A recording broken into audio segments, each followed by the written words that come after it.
Rune Factory Guardians of Azuma is full of attractive characters to romance and marry. And as you dive into the game for the first time, you will quickly want to get social to increase your bond levels. So since we always love gushing over lovely 2D characters on this channel, we need to talk about how to even unlock all these social interactions, what you should watch out for, and how to achieve the best results. Again, many thanks to Marvelous for the game code, and without further ado, let's dive in.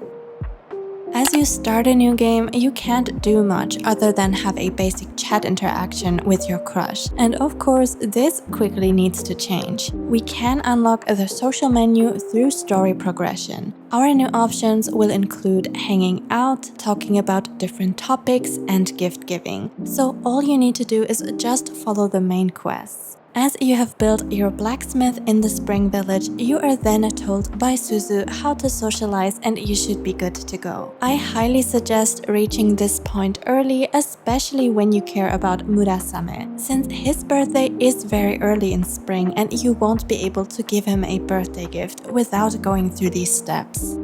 The social menu can be accessed through the Hangout option, and it will show you different ways to interact every day. Be aware that you can only do one of these actions once a day, so pick wisely. You can see whether you have used up this action for the day or not by checking the yellow symbol above a character's head. If it's yellow, you can still perform the action. In the very beginning, you can only reset the options once a day, and this is not per character, but in total. So spend your reset on the one character you care about the most. Some actions would only use up 10 in-game minutes, while others will take 30 minutes or even an hour. And which one you should pick heavily depends on a character's preferences.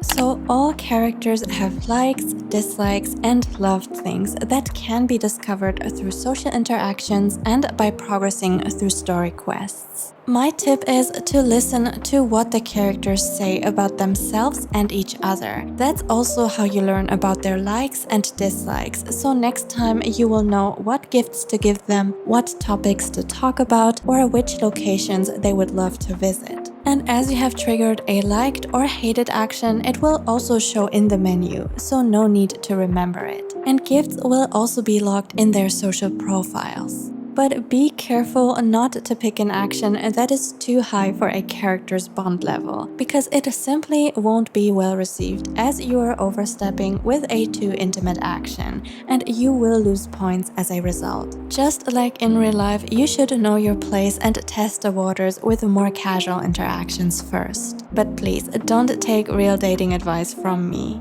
How many points you earn depends on how much a character likes or dislikes a topic or action, so try to experiment a bit. Some of the neutral actions would raise your level by 5 points, while the more loved actions can raise your level by 10 points and even more. So an action that one character loves might be the hated action for another one, and vice versa. As a general rule of thumb, the more time-intensive an action is and the higher the level, the more points they usually give. But it doesn't necessarily mean they are always the best choice. If a character, for example, loves a shorter 10-minute activity, this way a shorter action might actually be more worth it than a longer one, depending on the character. So it is really individual and you need to adjust your approach for each candidate. So let me know who you are going to romance, and watch this video if you still feel torn about it.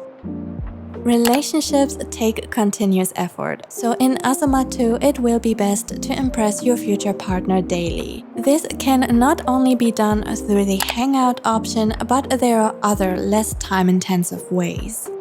You can also perform the Dance of Bonds with the Sacred Plum Branch daily for a small boost. And pick the Let's Chat option once a day too. If you are short on time, it is always worth picking the Let's Chat option at least, since it doesn't consume any time. This gives you a small boost only once a day, but this certainly didn't stop me from trying to get even more dialogue lines out of them for my personal enjoyment. Don't forget that bringing characters into your battle party also boosts your relationships with the 3 active members. You can trigger unique chatter dialogue with the characters on your journey, and as you do so, you will get a pop-up that tells you your bond has strengthened. Letting someone join your adventure is usually unlocked at bond level 1, and you will also need to reach the Checking on Takumi quest to be able to form a party. Every character also has personal requests that you can complete, which will raise your level with them as well, and you'll even get rewards for doing them. Birthday gifts also give you a big boost, so make sure you definitely pick the birthday option when you want to give a birthday gift, not the regular gift option because it won't count as a birthday gift. So if you combine all these different methods with the hanging out option once a day, you can raise your bonds very quickly. If you want even more unique ways to hang out, don't forget that your socializing skill tree exists. It can be very easy to forget about it, but unless you spend some points there on inviting someone out, grabbing a bite, or resting together, those options will never show up. Keep in mind though, the intimate actions on the skill tree can still only be performed if you are in a romantic relationship with a character.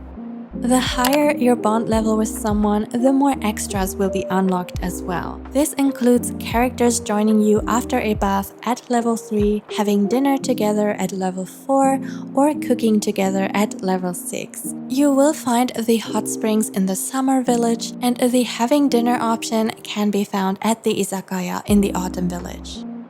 Not only the DLCs come with swimsuits, but they also exist in the base game, and you can unlock them for each character by completing the Invite Out to the Ocean action for the first time. You first need to unlock this action to invite someone out on the skill tree, and as you invite your crush to the ocean, you will from then be able to pick that character's swimsuit from the wardrobe as a default outfit, if you ever wanted to. And I know that some of you do.